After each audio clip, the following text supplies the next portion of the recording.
Bonjour à tous et merci de votre fidélité au Grand JT des Territoires. En ce début d'année nouvelle, toute notre équipe se joint à moi pour vous souhaiter une belle année 2025, avec pour mission de notre côté de continuer à vous faire découvrir l'actualité de nos régions françaises et d'outre-mer. Tout de suite, voici les meilleurs reportages du Grand JT des Territoires.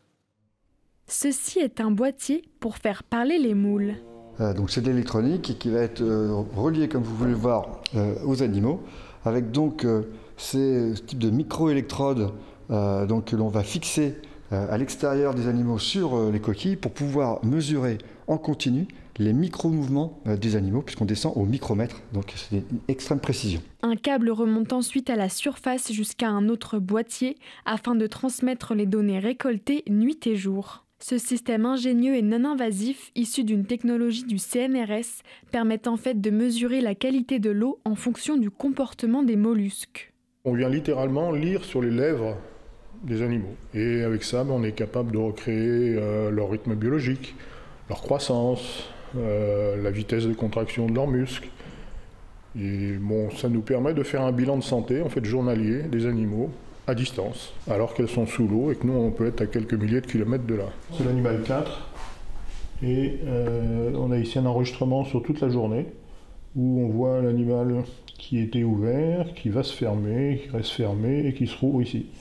Si je zoome ici, par exemple, je vais pouvoir avoir l'enregistrement de tous ces mouvements. L'entreprise a vocation à s'implanter là où les risques de pollution sont importants afin de prévenir la pollution marine.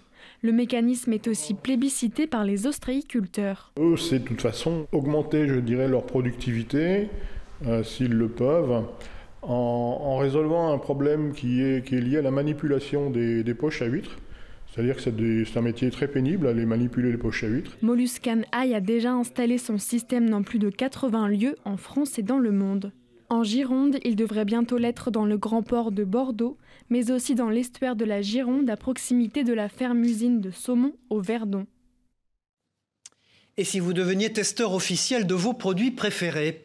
À Villepinte, des consommateurs du Club des Goûteurs se transforment en critiques culinaires. Box à domicile ou dégustation sur place, leurs avis permettent d'améliorer les rayons. Immersion dans ce club où le goût fait la loi avec Christophe Rigaud, regardez. Aujourd'hui, Corinne, Christian, David et Aurélie se sont transformés en consommateurs-testeurs. Ils ont été invités par une enseigne de la grande distribution pour déguster leurs produits. Foie gras, chocolat, jus de fruits, amandes, ils sont là pour goûter, mais surtout pour donner leur avis. Je trouve que le jambon n'a pas assez de puissance. Il n'est pas assez présent. Il y a trop, il y a trop de fromage. Mais c'est vrai qu'il faut le chercher, le jambon. On tente plutôt le fromage. Confiture de figue, il n'y a rien à jeter. Ah ouais, ça j'en prends tous les matins. Ouais. C'est marqué grillé ou pas? Pour l'amande, le grillé c'est mieux. Je suis complètement d'accord avec vous. J'ai goûté le jus de pomme et je suis agréablement surprise. On sent bien la pomme, il est très agréable, très frais. Ces consommateurs font tous partie du Club des Goûteurs de la marque Aldi. Régulièrement, ils reçoivent des box à domicile pour tester et évaluer les produits. Mais aujourd'hui, ils sont invités dans une des salles tests de la marque pour découvrir de nouveaux produits avec le même plaisir. L'intérêt, c'est de goûter des trucs que je ne m'offrirai pas, et puis il y a des produits que je n'achète jamais. Donc là, au moins, je vais pouvoir goûter des trucs. Dans le jus de pomme, j'en prends jamais. C'est des produits variés, des produits salés, sucrés, des produits au quotidien. Et j'aime bien goûter les bonnes choses. Verdict, c'est directement auprès d'un collaborateur du service communication de l'enseigne que nos goûteurs font leurs commentaires. Et ça, j'ai trouvé que c'était très bon. Tout le monde a bien aimé parce que tout le monde a piqué dedans et il y en avait 20. Mais je trouve que ça n'a pas beaucoup de goût le jambon. Il manque du jambon. D'accord. C'est une bonne info. C'est exactement ce type d'info qu'on cherche à avoir. Des commentaires très importants pour l'enseigne. Le fait d'avoir le client en face, ça nous permet de dire tiens, ça, c'est la priorité numéro 1. Ce produit-là, il faut le faire modifier dans ce sens-là. Donc ça nous permet surtout de prioriser nos axes d'action pour les prochains mois. On prend les informations, on traite les retours, et après on donne ça au service qualité et on fait évoluer nos recettes et tout le processus pour que nos clients après puissent être plus satisfaits de la qualité de nos produits. Depuis 2 ans, la marque a fait tester 350 produits et recueilli plus de 50 000 avis. Tout à fait autre chose, une couturière au grand cœur. Elle s'appelle Laurence et elle transforme sa passion pour la couture en un véritable projet solidaire. Elle met son savoir-faire au service de sa communauté. Découvrez son univers inspirant dans ce reportage de Fanny Savard pour notre partenaire 8 Mont-Blanc. Pieds sur la pédale et regard concentré, 6 couturiers en herbe se lancent dans l'élaboration d'une trousse de toilette. Pour les accompagner, Laurence Cadet. Cette passionnée de couture a lancé son auto-entreprise il y a 1 an et demi et enseigne la discipline aux enfants dès 5 ans. Et après, tu vas retourner pour coudre sur la couture que tu as déjà faite. Derrière ces ateliers de couture, c'est l'envie de partager sa passion aux plus jeunes qui l'anime, d'où ces ateliers hebdomadaires. Des activités qu'elle développe aussi pour des enfants atteints de troubles du comportement. Pour les enfants, les cours de couture, c'est arriver à utiliser ses mains. Et quand on utilise ses mains, ça calme le cerveau en fait. Et de ce fait-là, il y a moins de troubles de l'attention. Profondément altruiste, Laurence accompagne aussi bien les plus jeunes que les aînés. Ce vélo, c'est celui qui me sert pour me rendre au domicile des personnes. Basée à Lovani, la couturière se déplace dans un rayon de 10 km pour s'affranchir au maximum de l'utilisation de la voiture. Ce matin, c'est à Nonglard, chez Marie-Jeanne, qu'elle a rendez-vous. Au programme aujourd'hui, 3 pantalons et un manteau à retoucher qui permettent à la doyenne du village, âgée de 93 ans, de conserver sa garde-robe. Je croyais même pas que ça se faisait, j'ai dit, dis donc, surtout avec son vélo. D'adapter les vêtements, c'est ce qui permet à des personnes qui sont âgées, qui ont parfois des mouvements qui deviennent limités ou un équilibre qui est limité, de continuer à porter leurs vêtements. Au travers de ces rendez-vous, c'est surtout l'échange avec les personnes âgées qui prime. D'après les statistiques, l'isolement touche près du quart des seniors de plus de 75 ans, quand de nombreux jeunes sont en quête de logement. Alors la solution, la colocation intergénérationnelle. Un dispositif qui résout les problèmes de chacun et qui permet surtout de créer du lien entre 2 générations. Dans le Morbihan, une jeune association met en relation des jeunes de moins de 30 ans avec les personnes âgées. C'est un reportage de Karine Chevrolier pour TBO, la chaîne du groupe Le Télégramme. Bonjour! Bienvenue chez René et aussi chez moi et Quentin, mon colocataire. Mais aussi Onyx, le chat. Tous vivent dans cette maison à Saint-Avé. La colocation intergénérationnelle, René, 82 ans, la pratique depuis 20 ans. Après le décès de son épouse, il y a 18 mois, il a failli y mettre un terme. C'eût été une bêtise d'arrêter parce que je vous dis, je me retrouvais tout seul et là ça crée quand même une vie. Il y a des atomes crochus qui se sont immiscés dans notre vie quotidienne et ma foi, je les aime bien mes petits là. Hein. Cette nouvelle vie, Agathe, 22 ans, et Quentin, 19 ans, la découvrent depuis 2 mois. À l'étage, ils ont leur propre espace tout en sachant que René n'est pas loin. Une formule où ils trouvent leur compte. Pour éviter l'isolement, justement, être accompagné, il y a toujours quelqu'un à côté, quoi. C'est toujours sympa d'avoir quelqu'un aussi chez soi en plus. Et puis d'avoir aussi assez d'espace. C'est, je pense, quelque chose qui n'aurait peut-être pas été accessible si on n'avait pas eu... Ouais, c'est assez grand quand même, on a de la chance que ce soit assez grand. Les 3 colocataires n'hésitent pas à partager des moments ensemble. Et le caractère de l'octogénaire ne laisse pas les étudiants indifférents. Ouais, il est haut en couleur. Hein. Ouais. On essaie de partager un peu de temps ensemble et... Ouais, on s'entend bien. Ouais. On a eu de la chance, je pense. La rencontre s'est faite grâce à l'association Ensemble de Générations. Après un peu plus d'1 an d'existence, elle compte une vingtaine de binômes sur le Morbihan. Ils restent chez eux, ils restent autonomes chez eux, avec de la vie chez eux. Et les jeunes apportent de la gaieté à la maison. C'est pas une location d'ailleurs, c'est vraiment créer du lien social entre un jeune et un senior. 3 formules d'hébergement sont possibles, de la gratuité avec présence régulière à une contribution financière de 300 € et des moments de convivialité. Et alors que les départements s'inquiètent des coupes budgétaires imposées par l'État, certaines écoles, elles, innovent pour répondre à la hausse des effectifs. C'est le cas à Sulniac, en Bretagne, où les enfants suivent leurs cours dans une yourte depuis la rentrée. Une solution originale et pratique pour répondre à la demande d'espace, tout en offrant une expérience pédagogique unique. Un reportage d'Eva Thomas pour notre partenaire TBO, la chaîne du groupe Le Télégramme. C'est la fin de la récré pour ces élèves de petite et moyenne section de l'école Saint-Jean-Baptiste à Sulniac. Retour en classe, ou plutôt dans la yourte. Est-ce que c'est mieux d'être dans une yourte que dans une salle de classe? Dans la yourte. Cette année, le nombre d'élèves dans l'école a augmenté. Face au manque de place, l'école a dû trouver rapidement le moyen d'accueillir tout le monde. Alors, la yourte s'est imposée comme la solution idéale. En termes de coût, c'était pas beaucoup plus cher qu'un préfabriqué. Tout équipé, elle était à 65 000 €, la yourte de 80 mètres carrés. Et on pourra éventuellement la revendre ensuite quand les travaux sont terminés ou après, si on l'a pérennisée, faire tous les démarches administratives pour vraiment l'implanter définitivement. Au-delà de ses avantages financiers, la yourte a séduit l'équipe enseignante pour ses valeurs écologiques. Proche de la nature, proche des enfants, on est très attentif aussi au rythme des enfants. Et c'est vrai que la yourte correspondait bien à ses envies et à notre thème d'école. En Bretagne, l'utilisation de la yourte comme salle de classe prend de plus en plus d'ampleur. Aujourd'hui, dans la région, 7 écoles ont opté pour cette solution. Le mouflon de Corse a failli disparaître en 1950, mais il fait désormais partie des mammifères protégés depuis un arrêté ministériel de 2019. Face à la diminution inquiétante de l'espèce, le Parc national régional de Corse a mis en place un élevage en enclos. Depuis 3 ans, plus de 50 mouflons ont pu être relâchés dans la nature. Regardez ce reportage d'Alain Ricciardi pour Télépaésé. Regardez.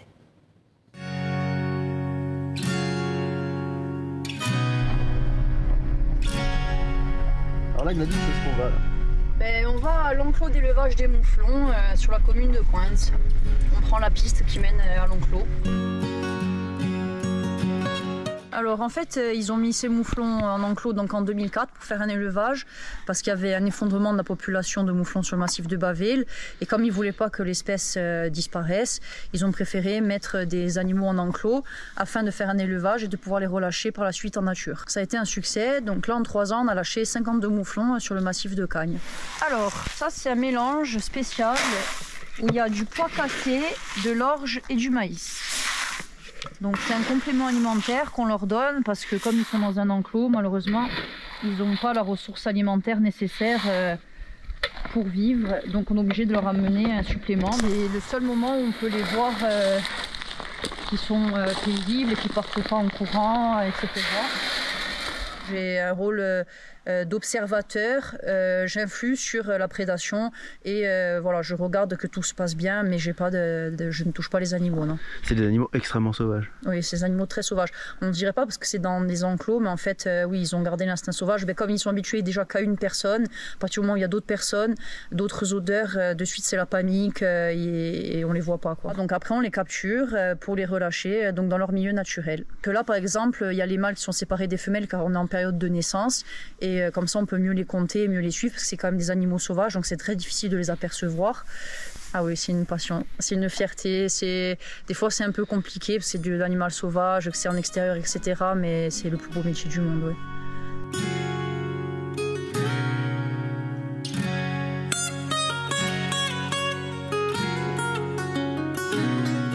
À Fontenoy-le-Château, une association compte célébrer le 90e anniversaire de la disparition d'Arsène Raymond, alias le Gros Raymond. Avec ses 315 kilos, ce personnage hors norme se faisait payer pour exhiber sa carrure imposante. Star locale et phénomène de foire de l'époque, retour sur un événement qui va peser dans les mémoires. C'est notre partenaire Vosges TV qui était sur place. C'est un personnage indissociable de l'histoire de Fontenoy-le-Château. Et dans ce lieu d'art et d'histoire baptisé Le Balcon, l'association gestionnaire voulait lui rendre hommage à sa manière, avec en 2025 la création d'un événement autour du 90e anniversaire de la disparition, le 4 juillet 1935, de ce jurassien d'origine et qui vécut une grande partie jusqu'à la fin de sa vie. Ici, Arsène Raymond, plus connu dans le village sous le sobriquet du Gros Raymond. Il n'y avait pas à l'époque le Guinness, des records, mais il s'est autoproclamé l'homme du gros monde.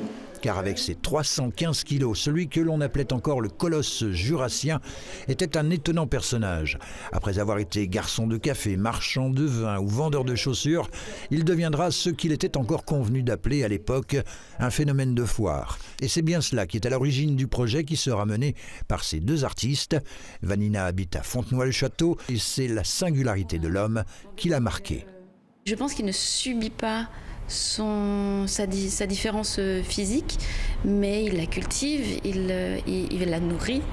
Marion, elle est factrice de masques, de ceux qui en disent quelquefois plus long que ce qu'ils ne cachent. À la fois, il cache, mais en même temps, il révèle. Et c'est ce que je vais devoir faire, recréer la personnalité de cet homme par le biais de ce masque-là. Petit détour à présent du côté de cette fresque à demi effacée. Près de la première bachelière de France, Julie Victoire d'Aubier, figure Arsène Raymond entouré de deux autres phénomènes de foire, les nains d'Arceau, deux frères de petite taille, René, 1,10 m et Roger, 97 cm. Il faut savoir qu'il y a des descendants. Apparemment, il y aurait, je ne sais pas si c'est deux petits-neveux ou deux petits-fils qui seraient sur Metz. Donc je vais les retrouver aussi. Le président de l'association Le Balcon est également sur la piste d'un objet un peu spécial. Il avait deux tabourets. Il avait un tabouret pour, on va dire, son fessier et puis le tabouret du ventre. Et ce tabouret apparemment est sur Fontenoy. Et d'ici là, l'association lance un appel pour recueillir autant d'éléments que possible sur la vie du gros Raymond. Le billard est un sport traditionnellement très masculin. Marion Jude, licenciée au Billard Club Legrand de Limoges, est malgré tout devenue championne du monde de billard anglais, tout en poursuivant ses études de commerce. Âgée seulement de 23 ans, Marion est la première femme à intégrer le circuit master composé des 32 meilleurs Français. Pour cette à Limoges, regardez ce reportage que lui ont consacré Tom Meyer et Alain Druot sur place.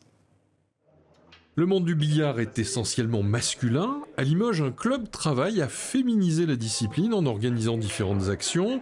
Sur une trentaine de pratiquants, 6 sont des femmes, dont une championne du monde. On manque cruellement de licenciées féminines, que ce soit alors forcément dans notre club, mais en fait en France et partout. C'est un sport qui est voilà, majoritairement masculin. Donc aujourd'hui, c'est une journée porte ouverte où on accueille les féminines qui souhaiteraient s'initier au billard ou juste découvrir la discipline. Après l'athlétisme, l'équitation et la natation, sport pratiqué il y a quelques années, Fanny vient d'adhérer au club. Ça fait quelques mois que je fréquente la salle de billard et du coup aujourd'hui, voilà, je suis très contente de pouvoir intégrer le club. D'autant plus que pour ma reine Marion Jude, championne du monde, je suis très honorée. C'est une discipline qui est vraiment très sympa, dans un environnement qui est calme, même si voilà, on peut avoir du stress lorsqu'on joue. On est bien loin de l'image qu'on pouvait avoir d'avant, voilà, le billard dans les bars entouré d'hommes.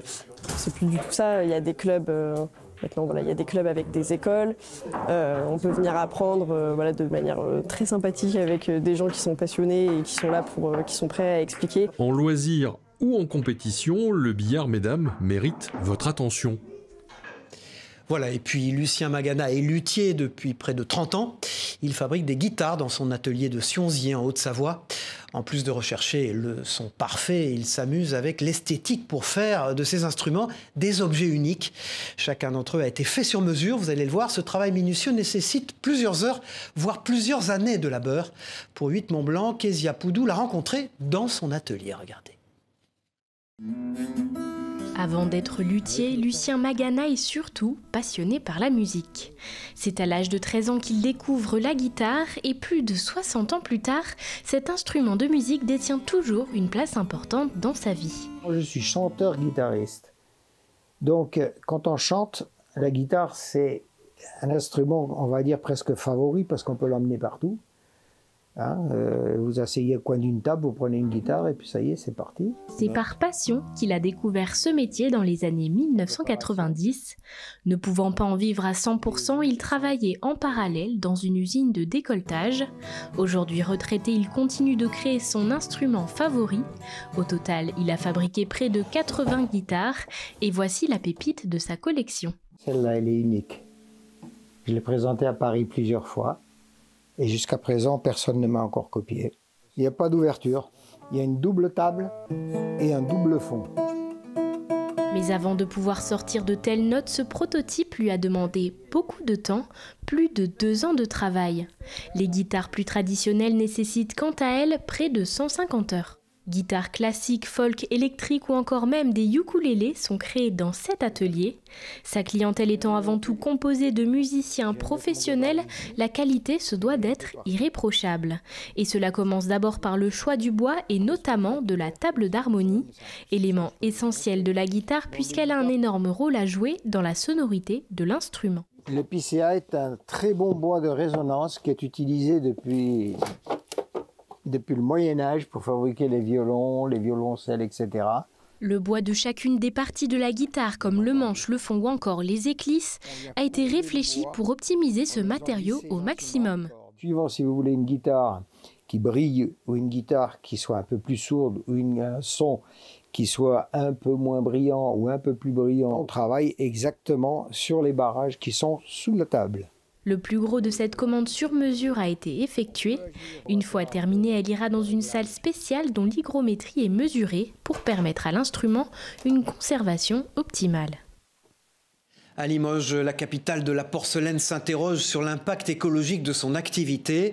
Les morceaux défectueux et cassés pourront à l'avenir être recyclés et réemployés dans des céramiques techniques pour l'automobile par exemple ou l'aviation, grâce aux recherches d'un ingénieur céramiste qui a travaillé sur le recyclage des déchets de porcelaine dans les manufactures.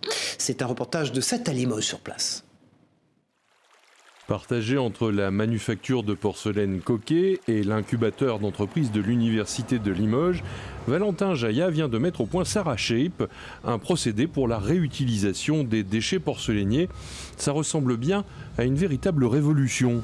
À la fin d'un projet avec le laboratoire, où on n'a pas pu forcément industrialiser ce procédé à l'échelle du laboratoire, et donc on souhaitait la création d'une start-up pour converger naturellement vers un procédé comme ça qui soit industriel.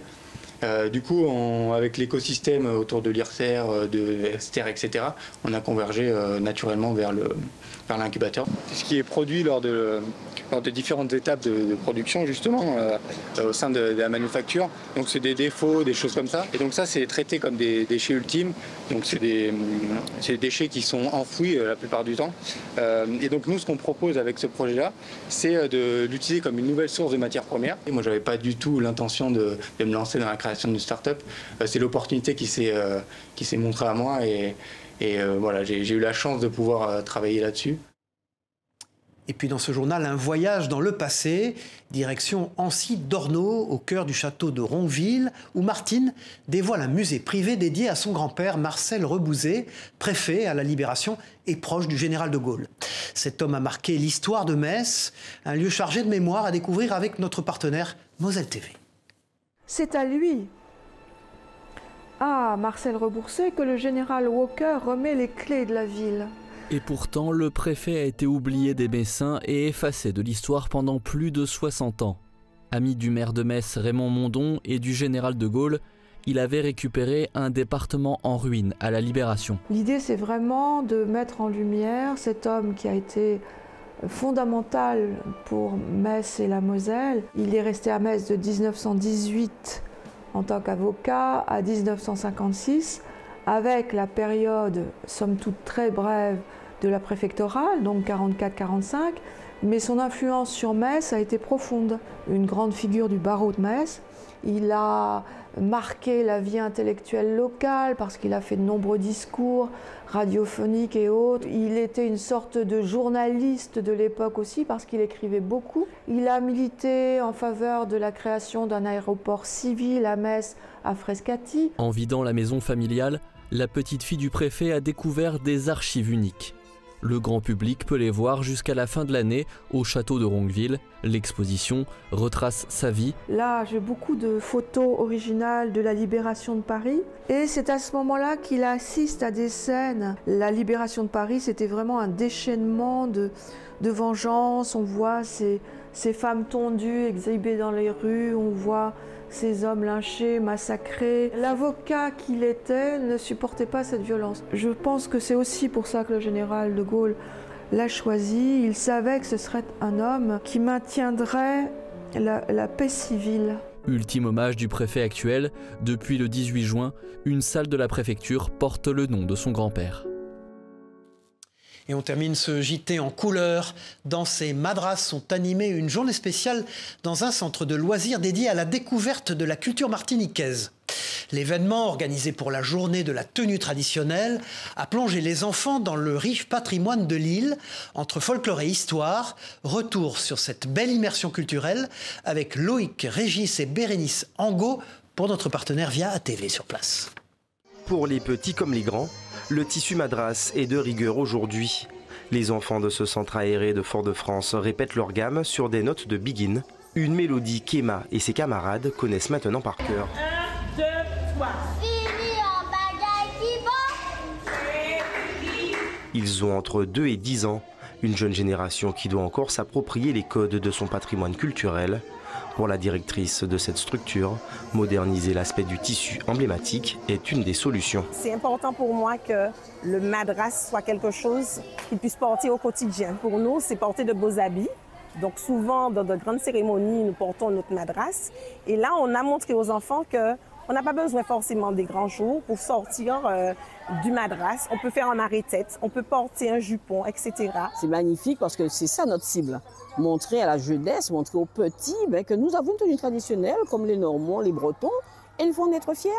Grand robe ou encore gaule, il existe plusieurs catégories de tenues traditionnelles en Martinique. Alors je suis en matador. Alors la matador, c'est vraiment toute une histoire. Hein. C'est celle qui joue de ses charmes, hein, qui a des choses à proposer et qui, heureusement, en retour, elle paie en soi, fait des récompenses, on va dire.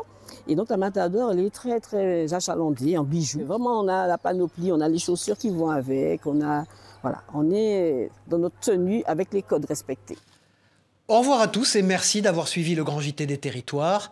Toute notre équipe vous souhaite une belle et heureuse année 2025. Tous nos vœux de bonheur. On se retrouve très vite pour une nouvelle édition. Au revoir.